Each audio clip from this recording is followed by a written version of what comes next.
चलिए स्टूडेंट्स, आप सबका स्वागत टीचर्स एकेडमी के ऑनलाइन प्लेटफॉर्म पे। और 2 दिन मैंने कंप्यूटर का बेसिक्स आप लोग को बताया। आज से हम अपने सब्जेक्ट की शुरुआत कर रहे हैं। जो भी सब्जेक्ट्स हमारे बीपीएससी के एग्जाम में आने हैं, अब एक एक सब्जेक्ट की शुरुआत कर रहे हैं, जिसमें सबसे पहला सब्जेक्ट होगा हमारा इंट्रोडक्शन ऑफ कंप्यूटर फंडामेंटल। वैसे भी हमने जो 2 लेक्चर पढ़ाए वो भी फंडामेंटल के ही पार्ट हैं, लेकिन आज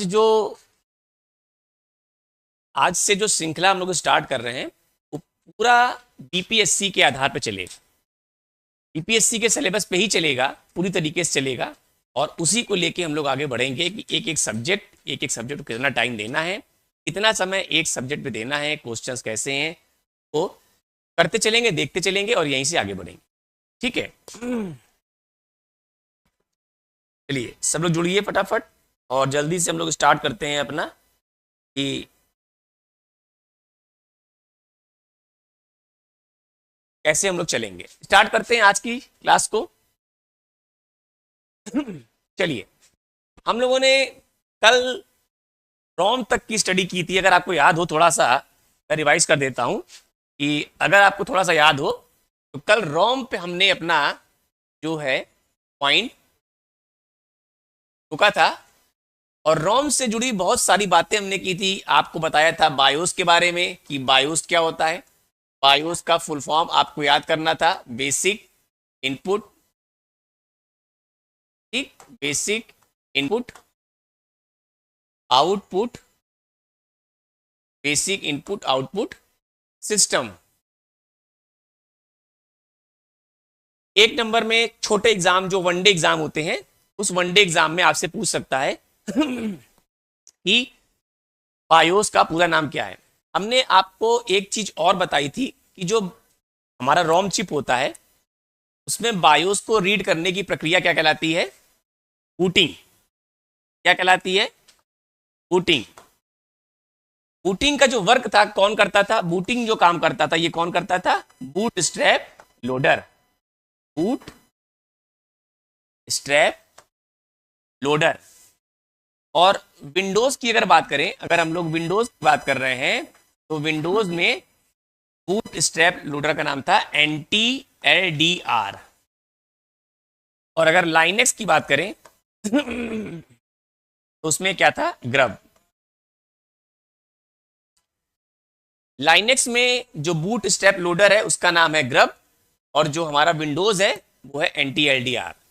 ठीक है, एंटी एलडीआर हमारा क्या है? विंडोज का बूट स्ट्रैप लोडर और लाइनेक्स में ग्रब। हमने आपको एक बात और बताई थी कि जब बायोस को हम लोग रीड करते हैं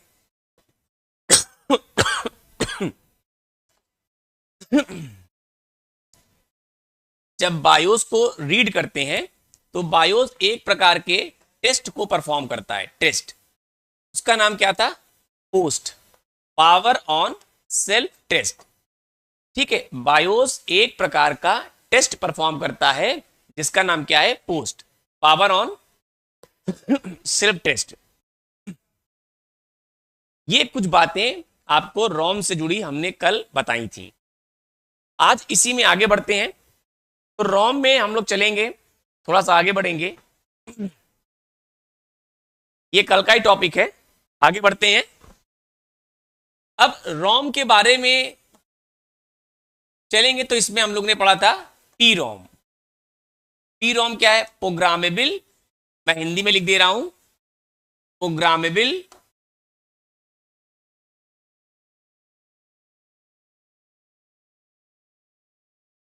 programmable read only, read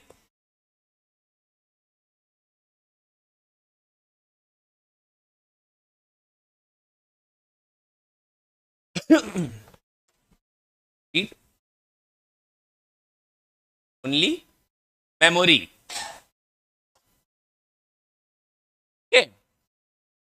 English में भी लिख देते हैं,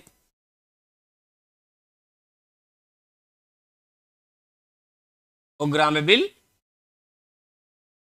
रीड ओनली मेमोरी। इसका मतलब क्या है? इसका मतलब ये होता है कि अगर आप रोम को बना रहे हैं तो उसमें प्रोग्रामिंग कर सकते हैं। प्रोग्रामिंग आप कर सकते हैं, प्रोग्रामिंग करके आप इंस्ट्रक्शन उसके अंदर स्टोर कर सकते हैं। तो आपने प्रोग्रामिंग की, ये एक सॉफ्टवेयर हो गया।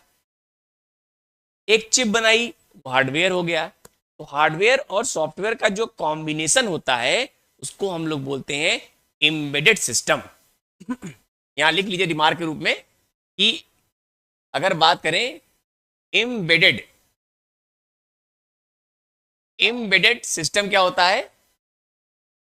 हार्डवेयर प्लस सॉफ्टवेयर का कॉम्बिनेशन। हार्डवेयर और सॉफ्टवेयर का जो कॉम्बिनेशन है वो क्या है? आपका एक एम्बेडेड सिस्टम। ठीक है। आगे बढ़ते हैं। यहां पे क्या है? ईपी रोम। अगला क्या है? E P ROM. इसका मतलब क्या है? अगर आपने प्रोग्रामिंग करते वक्त कोई मिस्टेक कर दिया तो आप अपने प्रोग्राम को इरेज भी कर सकते हैं। यहां पे इसका मतलब होता है इरेजेबल। ठीक है।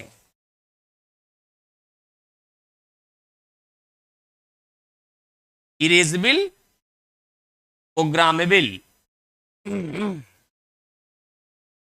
बाकी आपका वही है, रीड ओनली मेमोरी।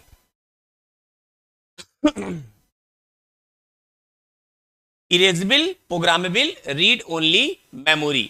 यहां पे क्या करते थे? हाई वोल्टेज ड्रॉप लेते थे। High voltage drop, high voltage drop का इस्तेमाल करके हम लोग अपने कंटेंट को डिलीट कर पाते थे ईपी रोम में। ठीक है। Erasable, programmable, read only memory. आगे चलते हैं। फुल फॉर्म जानना बहुत जरूरी है। आगे आते हैं ईईपी रोम।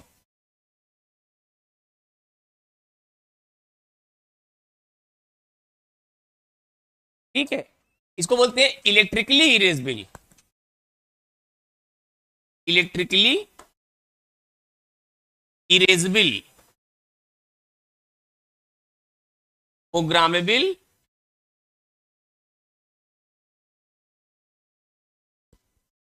Read only, read only memory. देखिए, हमने आपको कुछ देर पहले यहां बताया कि इरेजेबल हम लोग क्या करते थे? कंटेंट को अगर अगर ईपी रोम में बात करें, यहां पे मैंने आपको बताया कि electrically high voltage drop, high voltage drop का इस्तेमाल करके अपने कंटेंट को डिलीट कर लेते थे। यहां पे क्या था? ईपी रोम में, ईपी रोम में यूवी रेस का इस्तेमाल करते थे। अगर आप ईपी रोम में बने हुए हैं, यहां पे आपको कंटेंट इरेज करने के लिए ultra violet rays, UV rays का हम लोग इस्तेमाल करते थे। क्वार्ट्स विंडो यूज करते थे। क्वार्ट्स विंडो में यूवी रेस को फ्लो करते थे और उसकी हेल्प से यहां पे कंटेंट क्या होता था? डिलीट होता था। लेकिन हम लोग के लिए यूवी रेस क्या है? बहुत खतरनाक है, नुकसानदायक है। तो मैंने आपसे बताया कि हाई वोल्टेज ड्रॉप यूज करते हैं। तो हम लोग के पास क्या आ गया? Electrically erasable. वही मैंने आपसे बताया कुछ देर पहले कि इलेक्ट्रिकली इरेजेबल मतलब हाई वोल्टेज ड्रॉप का इस्तेमाल करके हम लोग अपने कंटेंट को डिलीट कर पाते थे। किसमें? ईईपी रोम में। ठीक है। मतलब वहां पे मैंने जो आपको बताया, कंफ्यूज ना होइएगा, इरेजेबल का मतलब बताया है, इरेजेबल का मतलब बताया कि हाई वोल्टेज ड्रॉप का इस्तेमाल करके कंटेंट को डिलीट करते थे। लेकिन अगर आप ये पूछिए कि ईपी रोम में क्या होगा, ईपी रोम में यूवी रेस को यूज करते थे हम लोग। क्वार्ट्स विंडो पे यूवी रेस फ्लो करते थे। यूवी रेस खतरनाक थी, तो हम लोग हाई वोल्टेज ड्रॉप पे आ गए, जो आपका ईईपी रोम है, कि हम लोग हाई वोल्टेज ड्रॉप का इस्तेमाल करके अपने कंटेंट को डिलीट कर पाते हैं। एग्जाम में क्वेश्चन क्या आता है? एग्जाम में क्वेश्चन जो आता है वो आता ये है कि फुल फॉर्म, फुल फॉर्म आप पी रोम, ईपी रोम और ई ई पी रोम, ये सारे फुल फॉर्म आपको याद कर लेने हैं एग्जाम में फुल फॉर्म पूछा जाता है जो वनडे एग्जाम होते हैं, ठीक है। वनडे एग्जाम जो होते हैं वहां पे आपसे छोटे कंपटीशन में ये फुल फॉर्म पूछ सकता है कि पी रोम, ईपी रोम और ईईपी रोम का पूरा नाम क्या है। ये चर्चा हम लोग ने कल कर ली थी। चर्चा करनी है हम लोग को किस पे, रैम पे। इस पे आज हम लोग गहन चर्चा करेंगे कि रैम एग्जैक्टली है क्या। रैम एग्जैक्टली है क्या, देखिए रैम का मतलब होता है, फुल फॉर्म लिख देता हूं मैं पहले, रैंडम एक्सेस मेमोरी। इसका नेचर क्या है, ये पूरा नाम हो गया। अगर इसका नेचर पूछें तो नेचर क्या है, इसका नेचर जो है वो कैसा है, वोलाटाइल। वोलाटाइल, वोलाटाइल का मतलब क्या होता है, वोलाटाइल का मतलब ये होता है जब तक पावर सप्लाई, जब तक पावर सप्लाई दी जाती है, दी जाती है, तब तक कंटेंट या डेटा कह लो, कंटेंट आपका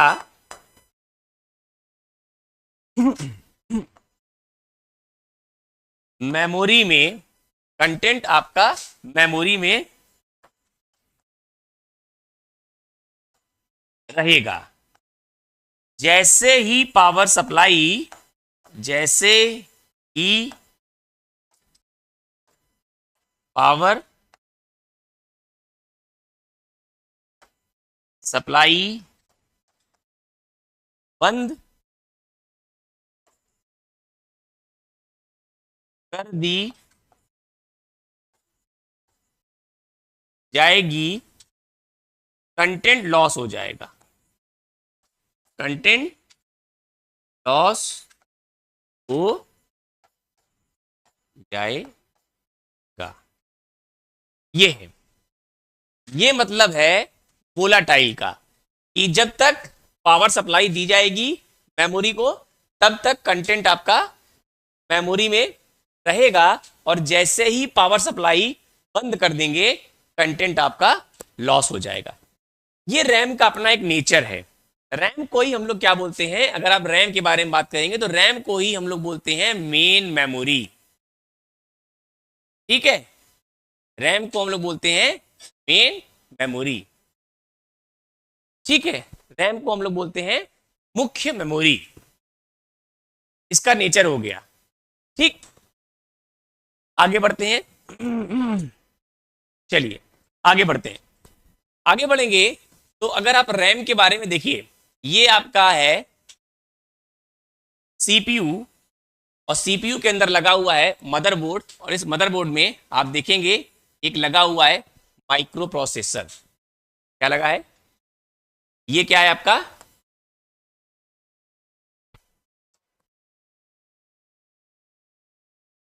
ये क्या है, माइक्रो प्रोसेसर। एमपी मतलब क्या है, एमपी मतलब है माइक्रो प्रोसेसर। मान लिया ये आपका रैम है, ये आपका रैम है, रैम लगी हुई है, ये आपका रैम है, ठीक है। अब देखिए ये आपकी पड़ी हुई है हार्ड डिस्क सेकेंडरी, ये आपकी क्या है, सेकेंडरी मेमोरी,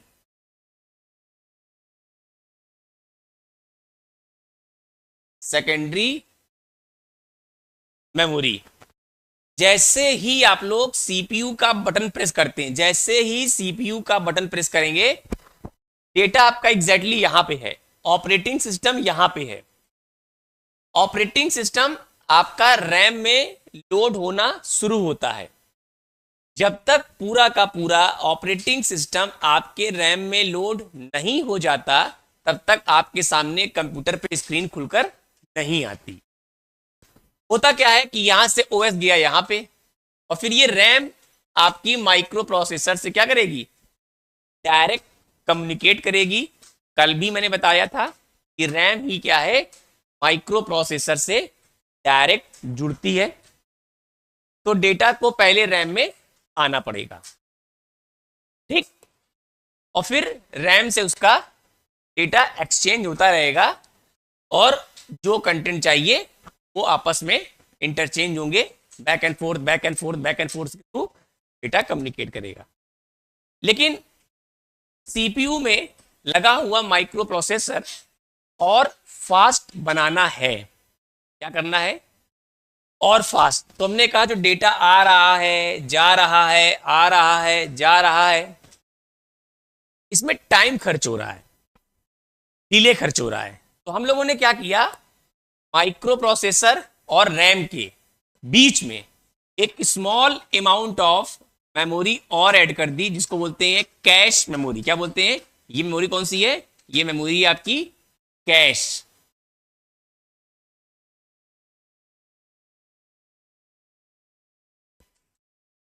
ठीक है, माइक्रो प्रोसेसर और रैम के बीच में स्मॉल अमाउंट ऑफ मेमोरी।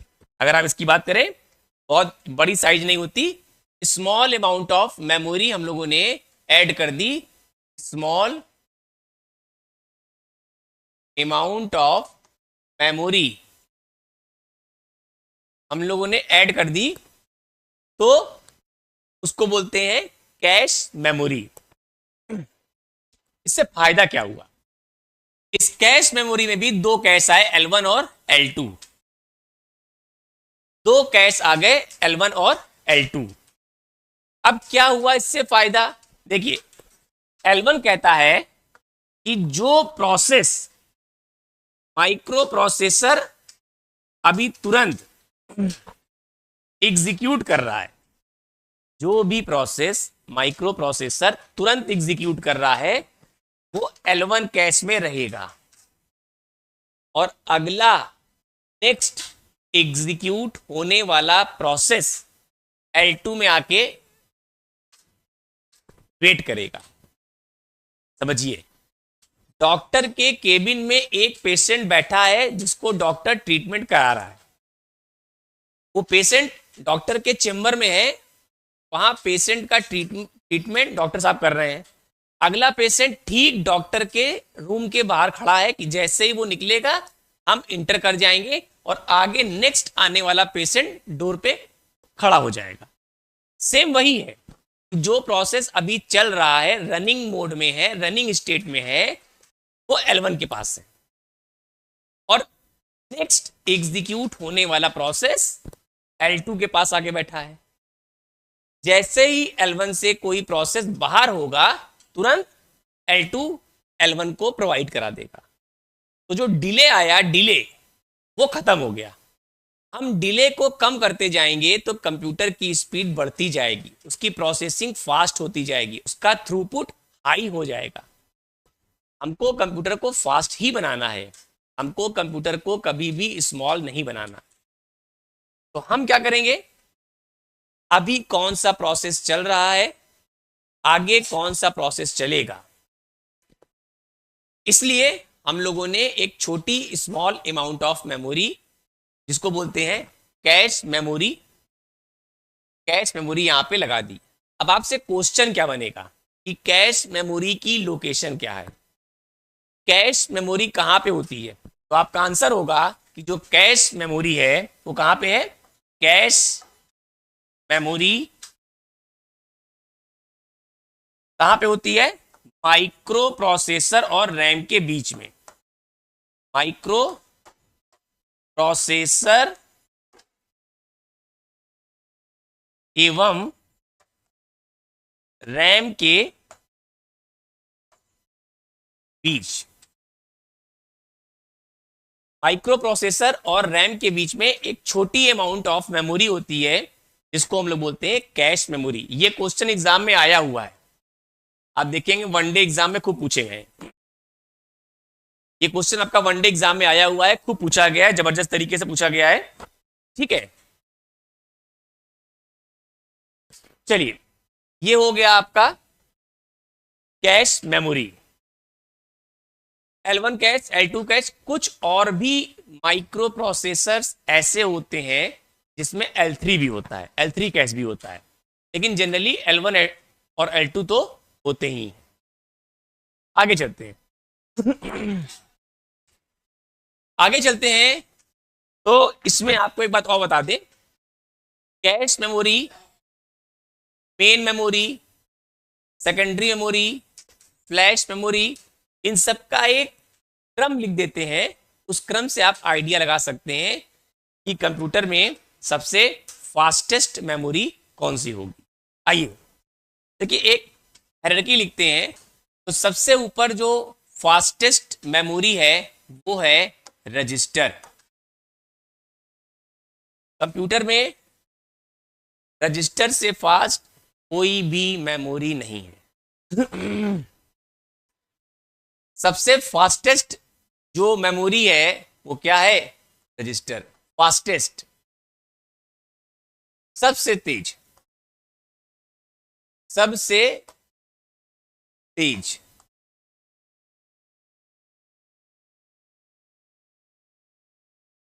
इसके बाद आती है कैश, कैश मेमोरी। क्या आती है?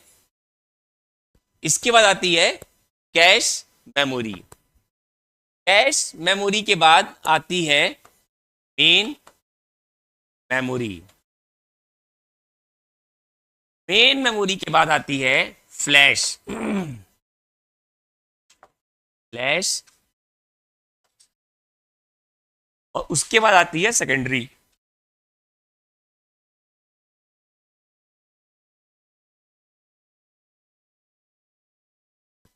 तो अगर आप नीचे से ऊपर की तरफ जाएंगे क्या बढ़ेगी? स्पीड बढ़ जाएगी। स्पीड क्या होगी? बढ़ेगी। स्पीड बढ़ेगी। और अगर आप टॉप से डाउन की ओर आएंगे तो कैपेसिटी बढ़ेगी। कैपेसिटी, कैपेसिटी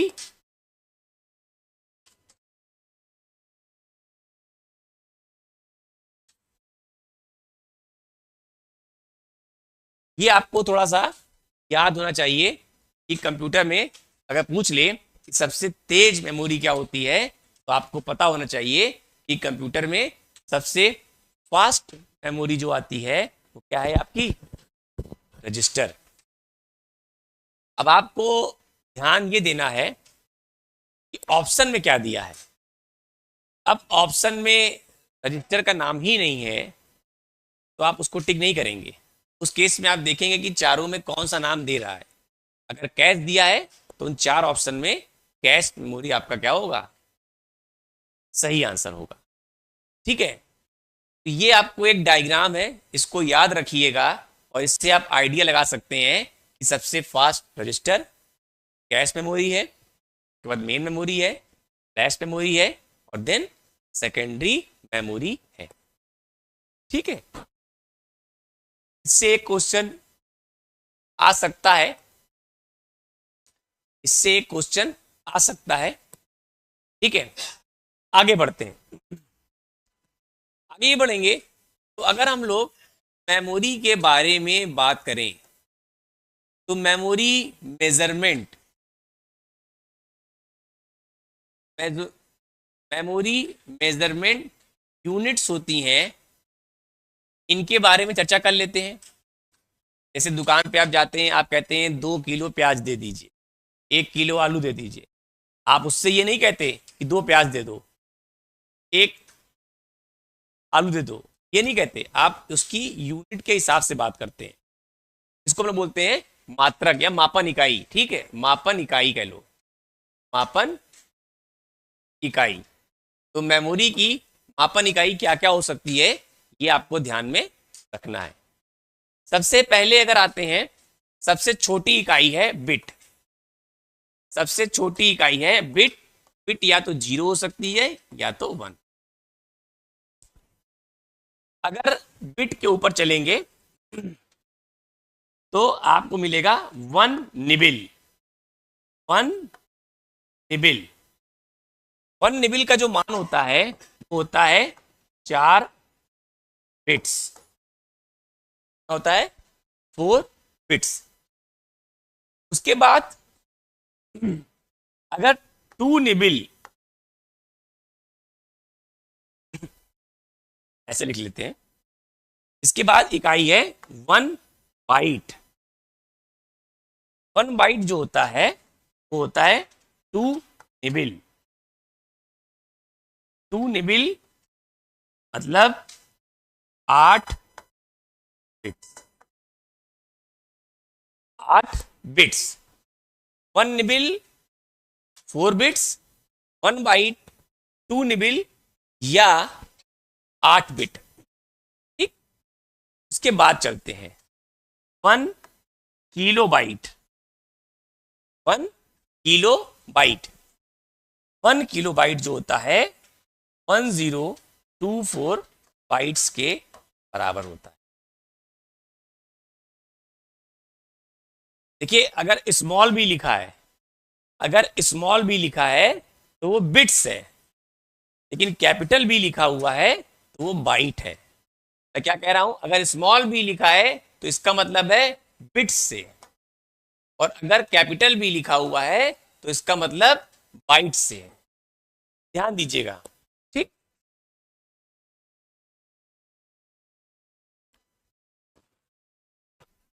1 KB के बाद चलते हैं। 1 KB के बाद किलो बाइट्स हो गया, मेगा बाइट्स। 1 MB, 1 MB का जो मान होता है 1024 KB। क्या होता है, 1 MB का जो वैल्यू होती है वो 1024 KB के बराबर होता है। आगे चलते हैं, और भी यूनिट्स हैं।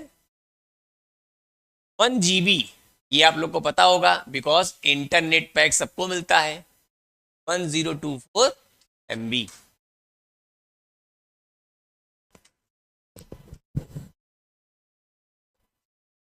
इसके बाद 1 terabyte. 1 terabyte is equal to 10। इसके बाद भी बहुत सारी इकाइयां होती हैं, पर उतना आपको परेशान होने की बात नहीं है।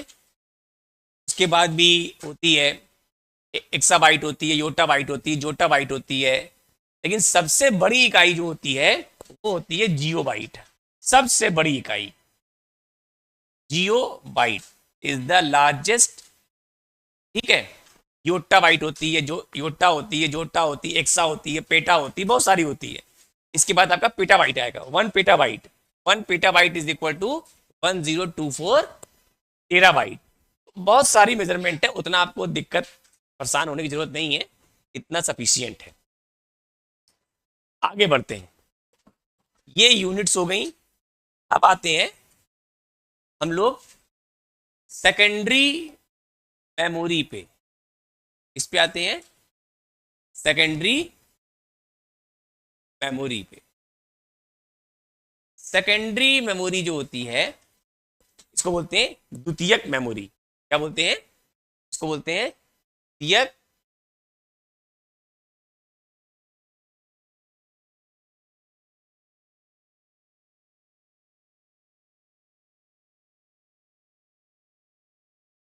इसमें आपकी आती है पहली hard disk.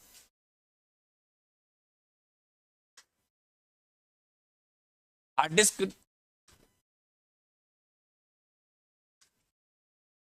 Hard disk drive, HDD। अगर आप हार्ड डिस्क को देखेंगे थोड़ा सा, तो हार्ड डिस्क में क्या होता है, 3 सर्कुलर प्लेटें ऐसे लगी होती हैं। ठीक है, मैं कुछ और लेता हूं डायग्राम। ऐसे 3 सर्कुलर प्लेटें लगी होती हैं, एक ये, एक ये। 3 सर्कुलर प्लेटें लगी हैं, 1 2 3। मैं दिखा नहीं पाऊँ, देखिए 1 2 3। जो 3 सर्कुलर प्लेटें लगी हैं, इसमें पहले सर्कुलर प्लेट के नीचे साइड डेटा स्टोर होता है, दूसरे वाले के ऊपर भी होता है और बॉटम में भी होता है, तीसरे वाले के सिर्फ टॉप पे होता है, बॉटम में नहीं होता। ये डेटा स्टोर होता है और इस डेटा में क्या होता है कि आप देखेंगे ऐसे लाइन बनी रहती है, इसको बोलते हैं ट्रैक्स। क्या बोलते हैं? ट्रैक्स। हर सर्कुलर प्लेट में आप देखेंगे इस तरीके से ट्रैक बने होंगे।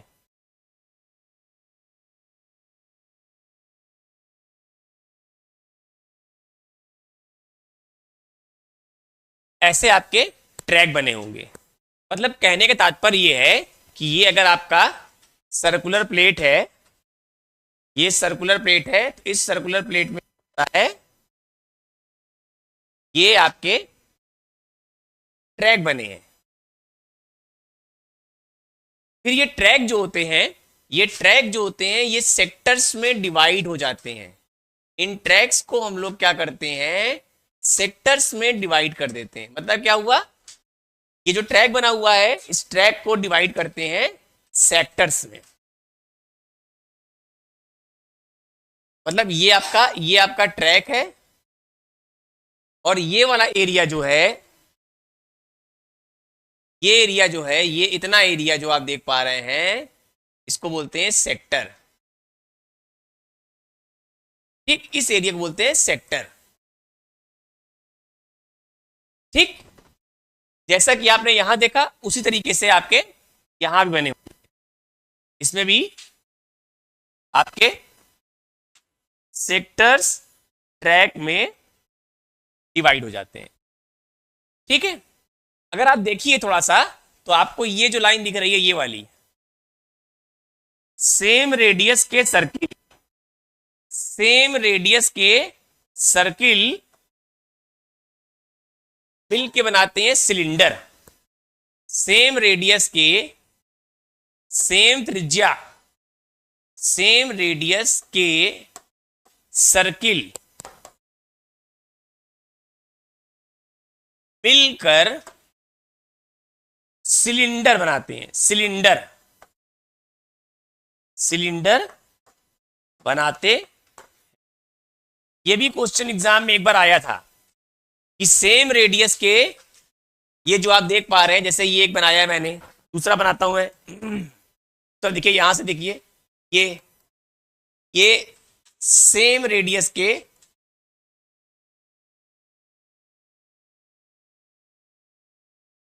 ठीक है, ये क्या है, सेम रेडियस के जो सर्किल है इनको मिलके बनाते हैं सिलेंडर। ये देखिए यहां से ये बनाए, ऐसे बहुत सारे बनेंगे, ऐसे बहुत सारे सिलेंडर्स बनेंगे जो आप यहां पे देख रहे हैं। तो सेम रेडियस के सर्किल मिलके क्या बनाते हैं, सिलेंडर। ठीक, बल्कि ट्रैक कह सकते हैं आप, सर्किल ना कहिए, सर्किल आपको हम समझाने के लिए बोल दिए। तो सेम रेडियस के जो ट्रैक्स हैं वो मिलके बनाएंगे क्या, हमारे सिलेंडर। ये क्वेश्चन एग्जाम में एक बार आया था, इसलिए मुझे याद है क्योंकि हम भी आपकी तरीके से कभी तैयारी किया करते थे और फिर अब तैयारी करना बंद कर दिए, क्योंकि हमको जो चीज चाहिए था वो मैंने प्राप्त कर लिया। इसलिए मुझे याद है कि सेम रेडियस के सर्किल जो है, मतलब ट्रैक्स जो है, वो मिलके फॉर्म करते हैं सिलेंडर। देखिए आप लोग बहुत कुछ पढ़े होंगे, बहुत कुछ समझे होंगे, लेकिन आज एक प्रश्न सोचिएगा दिमाग में कि इरेज करने में और फॉर्मेट करने में क्या अंतर है। आप लोग पेन ड्राइव यूज करते हैं, हार्ड डिस्क में कंटेंट रखे हुए हैं, तो हार्ड डिस्क में कंटेंट रखे हैं, आप सारे कंटेंट को कंट्रोल ए करिए, शिफ्ट के साथ डिलीट कर दीजिए, तो भी कंटेंट आपका डिलीट हो जाएगा। आप कहे सर उससे बढ़िया फॉर्मेट कर दें, फॉर्मेट में भी कंटेंट क्या हो जाएगा, डिलीट। पर दोनों में अंतर क्या है, दोनों में क्या खास अंतर है कि आप फॉर्मेट करेंगे कि इरेज। देखिए जब आप कंटेंट को इरेज करते हैं, इरेज करने पे क्या होता है, देखिए इरेज करने पे कंटेंट एक आपका यहाँ सेव है, यहाँ सेव है, यहाँ सेव है, यहाँ सेव है, यहाँ सेव है, यहाँ सेव है, यहाँ भी सेव है, यहाँ सेव है, यहाँ सेव है, यहाँ सेव है, यहाँ सेव है, यहाँ भी सेव है, यहाँ भी सेव है। ये सब जगह कंटेंट आपके सेव है। जब आप इरेज करते हैं तो कंटेंट यहां से हट जाता है, कंटेंट यहां से हट जाएगा जहां जहां इरेज करेंगे। ठीक, कंटेंट आपका यहां से हट जाएगा। लेकिन फॉर्मेट करने पे क्या होता है? फॉर्मेट करने पे जो ये ट्रैक बने हैं ये सब हट जाएंगे, जितने भी आपके ट्रैक बने हैं सब हट जाएंगे टोटल। जब ट्रैक ही नहीं बचा तो सेक्टर ही नहीं बचेगा, और सेक्टर ही नहीं बचेगा तो कंटेंट बचने की कोई संभावना नहीं है। ठीक है, कंटेंट बचने की कोई संभावना नहीं है। क्यों? क्योंकि आपने फॉर्मेट किया। फॉर्मेट करने पे नए ट्रैक्स का निर्माण होता है। ठीक है, फॉर्मेट करने पे नए ट्रैक्स का निर्माण होता है, और जब नए ट्रैक नए सेक्टर का निर्माण होगा तो पुराने वाला जो ट्रैक थे वो चले गए हैं, तो कंटेंट बचने की संभावना नहीं है। ये दोनों में अंतर है। ये दोनों में अंतर है। इस केस में ट्रैक्स और सेक्टर डिस्टर्ब नहीं होते। Tracks sector don't disturb.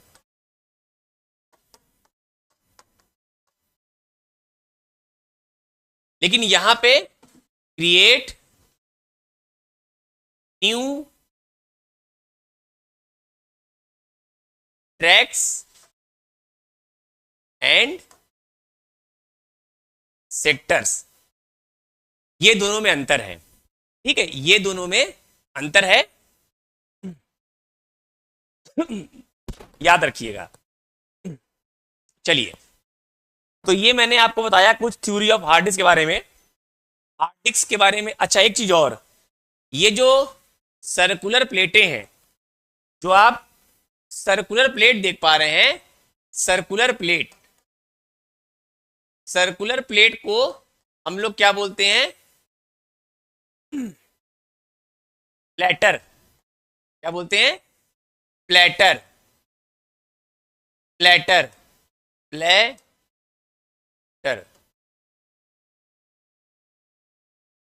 ठीक, जो सर्कुलर प्लेट है, इस सर्कुलर प्लेट को हम लोग बोलते हैं प्लेटर। ठीक है, ये मैंने आपको हार्ड डिस्क से जुड़े कुछ प्रश्न बताए कि सेम रेडियस के सर्किल या सेम रेडियस के ट्रैक्स आपको मिलके क्या बनाएंगे? सिलेंडर। सेक्टर क्या होते हैं हमने आपको बताया। फिर इरेज और फॉर्मेट में क्या अंतर है ये मैंने आपको बताया। एक बात और, जब आप कंप्यूटर पे काम करते हैं और डेटा को सेव करते हैं, डेटा को सेव करेंगे तो डेटा जाके यहां पे कहीं सेव हो जाए। सेव जैसे ही होगा, इस सेव होते ही यहां पे क्या होगा? एक एड्रेस जनरेट होगा।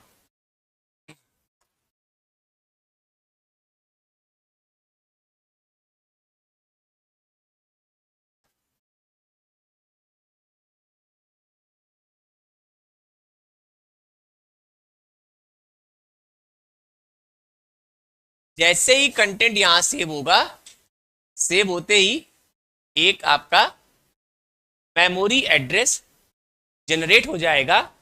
इस एड्रेस को हम लोग क्या बोलते हैं? Physical address. एड्रेस जो अभी हमने आपको बताया मेमोरी के द्वारा जनरेट होगा। एड्रेस जो मेमोरी के द्वारा, एड्रेस जो मेमोरी के द्वारा जनरेट होगा, उसको फिजिकल एड्रेस बोलते हैं। फिजिकल एड्रेस कहते हैं।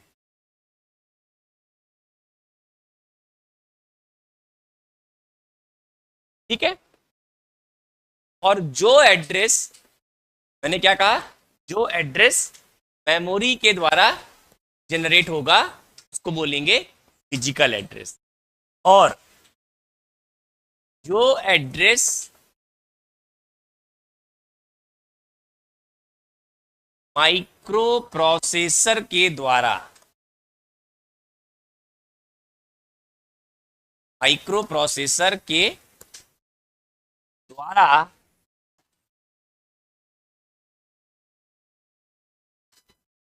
जनरेट होगा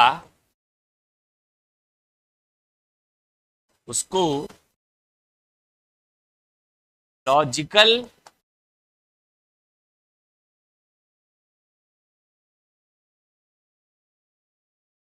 एड्रेस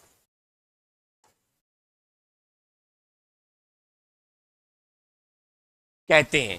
तो मतलब मेमोरी के द्वारा जो एड्रेस जनरेट हुआ उसको बोलते हैं फिजिकल, और जो एड्रेस आपका माइक्रो प्रोसेसर के द्वारा जनरेट किया गया उसको हम बोलते हैं लॉजिकल। ये दोनों में अंतर है कि फिजिकल कौन सा है, ये जो एड्रेस जनरेट हुआ है इसको हम लोग बोलते हैं फिजिकल। लेकिन जब डेटा प्रोसेस होगा, कंप्यूटर में प्रोसेसिंग चल रही होगी, तो कुछ डेटा आपका माइक्रो प्रोसेसर के पास गया होगा, तो माइक्रो प्रोसेसर भी एक टेम्परेरी एड्रेस जनरेट करता है जिसको हम लोग बोलते हैं लॉजिकल एड्रेस। क्लियर?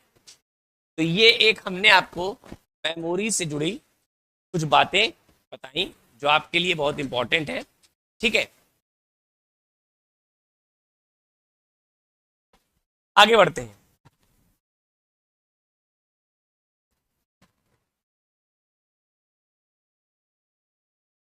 चलिए, तो मेमोरी से संबंधित प्रश्न हो गए। मेमोरी के बारे में आपको बता दिया कि मेमोरी से किस किस प्रकार के प्रश्न पूछे जा सकते। अब मेमोरी से बाहर आते हैं। हमने आपको कल बताया था रैम के बारे में, रोम के बारे में, ये दोनों प्राइमरी मेमोरी के उदाहरण हैं। फिर आज रैम के बारे में बताया, रैम का नेचर क्या है, वोलाटाइल है। रोम के बारे में बताया, बायोस पोस्ट बताया। सेकेंडरी मेमोरी के बारे में बताया, हार्ड डिस्क हो गया। ठीक है, ये जो मेमोरी है इनका मुख्य तात्पर्य स्टोरेज से, कि डेटा को हम स्टोर कर सकते हैं। ये चीजें जो भी हैं ये मुख्यतः मेमोरी से ही संबंधित है।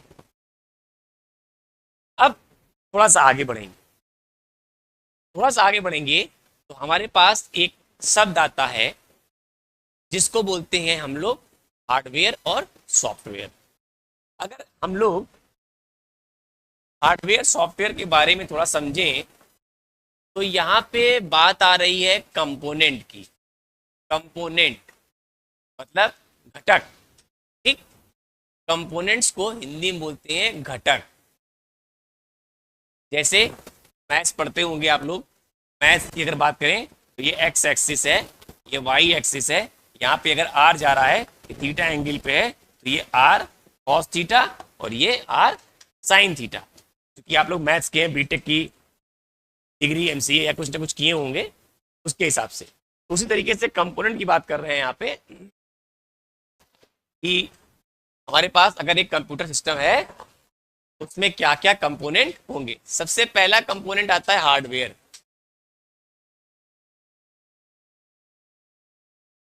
और दूसरा कंपोनेंट है सॉफ्टवेयर।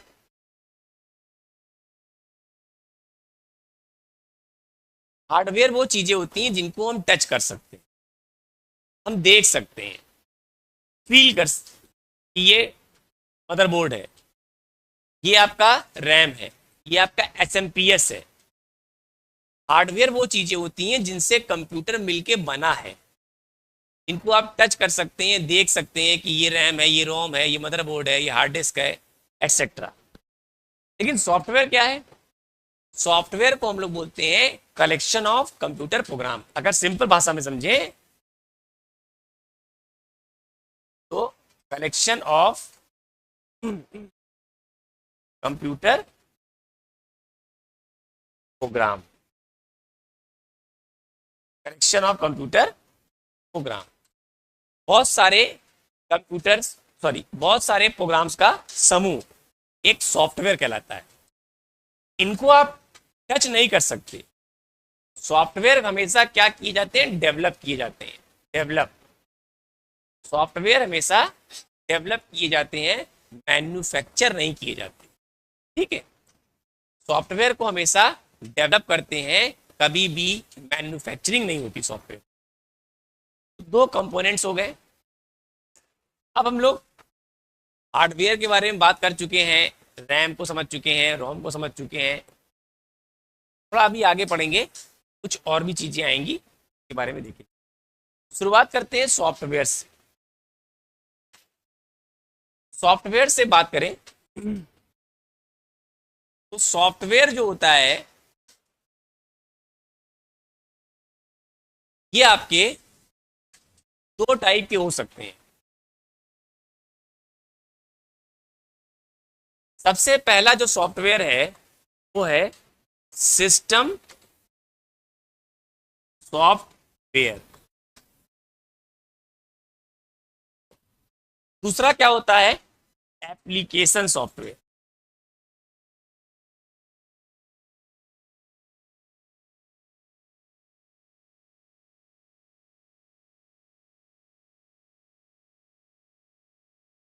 सबसे पहला सॉफ्टवेयर है सिस्टम सॉफ्टवेयर, दूसरा है एप्लीकेशन सॉफ्टवेयर। सिस्टम सॉफ्टवेयर में चले तो सबसे पहला नाम आप लोगों ने सुना होगा, compiler, interpreter,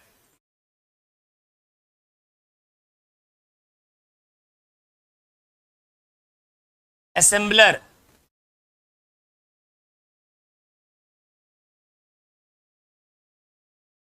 utility software.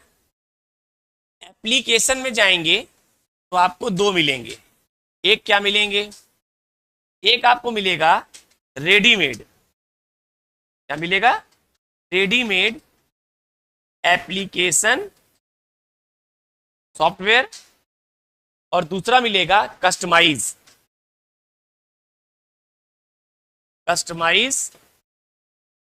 Application software. देखिए, सॉफ्टवेयर क्या है, collection of computer program, collection of computer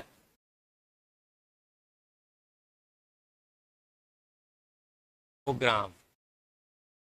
collection of computer program आपका है सॉफ्टवेयर। दो कैटेगरी में बांटा गया है, एक होते हैं सिस्टम सॉफ्टवेयर और एक होते हैं एप्लीकेशन सॉफ्टवेयर। सिस्टम सॉफ्टवेयर वह सॉफ्टवेयर होता है जो कंप्यूटर के हार्डवेयर को कंट्रोल करने के लिए बनाया गया। कंप्यूटर का जो हार्डवेयर है, कंप्यूटर का जो हार्डवेयर है उसके लिए डिजाइन किए गए हैं, जैसे साउंड ड्राइवर, जैसे graphics driver, compiler, interpreter, assembler etcetera, जो कंप्यूटर के हार्डवेयर के लिए बनाए गए हैं। हमारा हार्डवेयर थोड़ा स्मूथली चले, आसानी से चले, अच्छे तरीके से काम कर पाए, उनके लिए बनाए गए हैं। ऐसे सॉफ्टवेयर को हम लोग बोलते हैं सिस्टम सॉफ्टवेयर, जो कंप्यूटर के हार्डवेयर पॉइंट ऑफ व्यू से डिजाइन किए गए। लेकिन ऐसे सॉफ्टवेयर जो यूजर के लिए बनाए गए, यूजर ओरिएंटेड है, मतलब जिस पर यूजर बैठ के काम करता है, जिस पर यूजर बैठ के वर्क कर रहा है, वो आपके क्या है, एप्लीकेशन सॉफ्टवेयर। इसमें दो कैटेगरी है, एक रेडीमेड और एक कस्टमाइज। रेडीमेड का मतलब होता है जो बना बनाया उपलब्ध है, जैसे tally, Microsoft office, page maker, adobe Photoshop, ये सब क्या है? प्री डिफाइंड है, रेडीमेड है। कस्टमाइज क्या होते हैं? कस्टमाइज सॉफ्टवेयर वो सॉफ्टवेयर होते हैं जो यूजर अपनी रिक्वायरमेंट दे के किसी कंपनी से अपने अनुसार डेवलप कराता है। ऐसे सॉफ्टवेयर क्या कहलाते हैं? Application software. ठीक, जैसे Microsoft, sorry, ERP, enterprise resource application. तो जो अपनी रिक्वायरमेंट दे के किसी कंपनी के द्वारा, किसी सॉफ्टवेयर डेवलपर के द्वारा जो सॉफ्टवेयर बनवा रहा है, वो क्या है? आपके कस्टमाइज। ठीक, ये हुआ सॉफ्टवेयर के बारे में। लेकिन compiler, interpreter, assembler, linker, coder, इन सब के बारे में भी हमें चर्चा करनी है। एग्जाम में क्या होता है? एग्जाम में पूछता है इनमें से क्या एक सिस्टम सॉफ्टवेयर नहीं है, या इनमें से क्या एक सिस्टम सॉफ्टवेयर है। इसी कैटेगरी में एक नाम बढ़ाएंगे जिसको बोलते हैं ऑपरेटिंग सिस्टम। ऑपरेटिंग सिस्टम जिसको हम लोग बोलते हैं ओएस। क्या बोलते हैं? ओएस। तो ऑपरेटिंग सिस्टम जो है, जो ऑपरेटिंग सिस्टम होते हैं वो एक प्रकार के सिस्टम सॉफ्टवेयर हैं। ऑपरेटिंग सिस्टम जो है वो आपका एक प्रकार का सिस्टम सॉफ्टवेयर है, ये याद रखिए। एग्जाम में ये क्वेश्चन आया हुआ है, इनमें से क्या एक सिस्टम सॉफ्टवेयर का प्रकार है, या इनमें से क्या एक सिस्टम सॉफ्टवेयर का प्रकार नहीं है। तो जब आपको पता होगा कि कौन से सिस्टम सॉफ्टवेयर होते हैं, तभी आप सही ऑप्शन का चुनाव कर पाएंगे कि इनमें से क्या एक सिस्टम सॉफ्टवेयर है और क्या एक सिस्टम सॉफ्टवेयर नहीं। ठीक है, तो ये हो गया आपका सॉफ्टवेयर के बारे में। कंपाइलर क्या होता है, इंटरप्रेटर क्या होता है, असेंबलर क्या होता है, इन सब के बारे में भी चर्चा करेंगे। अभी आते हैं ऑपरेटिंग सिस्टम पे। फिर ऑपरेटिंग सिस्टम से कहां चलेंगे? कंपाइलर पे, इंटरप्रेटर पे, फिर असेंबलर पे। अब जो शब्द आने जा रहा है, धीरे धीरे हम लोग अपने कोर्स की तरफ बढ़ते जा रहे हैं। शब्द आ रहा है ऑपरेटिंग सिस्टम।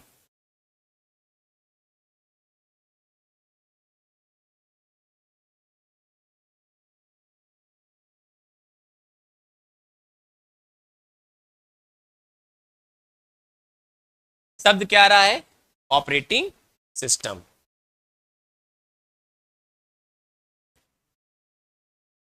ऑपरेटिंग सिस्टम के बिना कोई भी कंप्यूटर डेड के समान।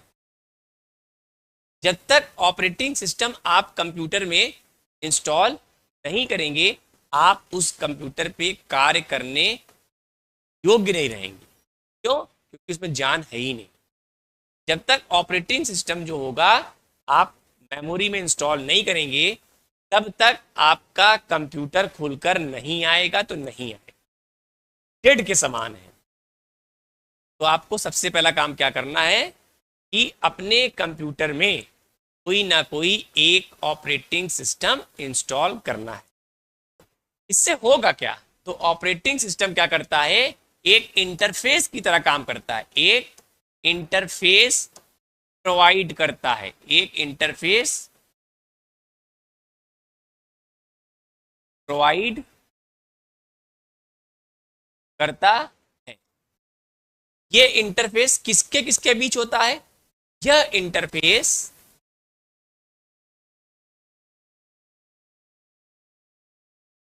इंटरफेस यूजर और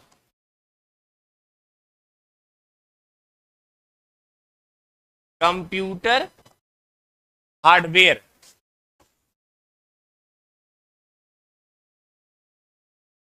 यूजर और कंप्यूटर हार्डवेयर के बीच। ठीक, ऑपरेटिंग सिस्टम क्या करता है? ऑपरेटिंग सिस्टम आपको एक माध्यम प्रोवाइड करता है किसके किसके बीच, यूजर और हार्डवेयर के बीच। यूजर और हार्डवेयर के बीच आपको एक इंटरफेस प्रोवाइड करता है कौन, ऑपरेटिंग सिस्टम। जब तक आप कंप्यूटर में ऑपरेटिंग सिस्टम इंस्टॉल नहीं करेंगे आप कंप्यूटर में कार्य करने योग्य नहीं हो पाएंगे।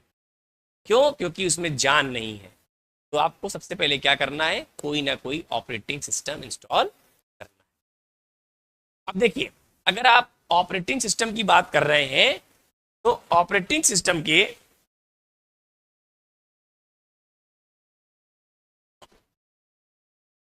हमारे पास दो टाइप के या दो से ज्यादा भी कहें, आज की डेट में आप जो ऑपरेटिंग सिस्टम देख पा रहे हैं, पहले इस तरीके के ऑपरेटिंग सिस्टम नहीं आते थे। एक ब्लैक स्क्रीन आती थी, कमांड के बिहाफ पे काम करते थे। कमांड, अगर कमांड आपको आता है तो आप काम कर सकते हैं, अगर कमांड नहीं आता तो आप काम नहीं कर सकते। कुछ ऐसा सी प्रॉम्प्ट आता था, उसको बोलते थे सी प्रॉम्प्ट। सी प्रॉम्प्ट आता था, ठीक है। इस पे कमांड लिखते थे।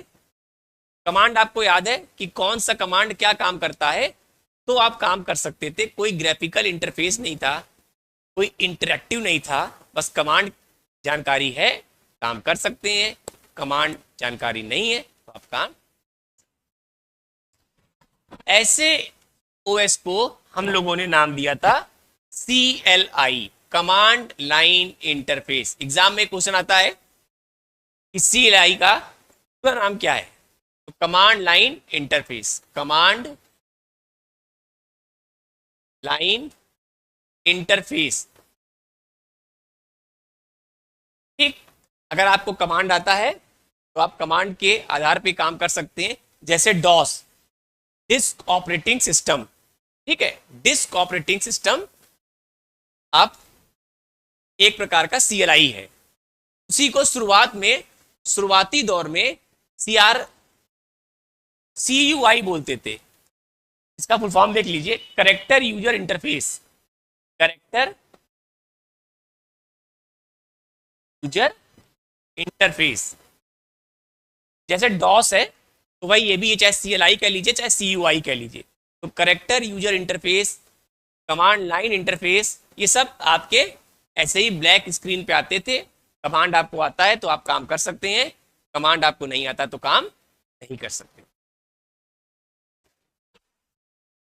तो इसको इंटरेक्टिव बनाने के लिए और बेहतर हो सके और अच्छा हो सके, ज्यादा बेहतर तरीके से हम लोग इसमें काम कर पाए, थोड़ा सा यूजर फ्रेंडली हो जाए कि यूजर के लिए क्या हो जाए, काम करना आसान हो जाए, तो इसको चेंज करके कहां चले गए, GUI पे। इसका फुल फॉर्म होता है ग्राफिकल यूजर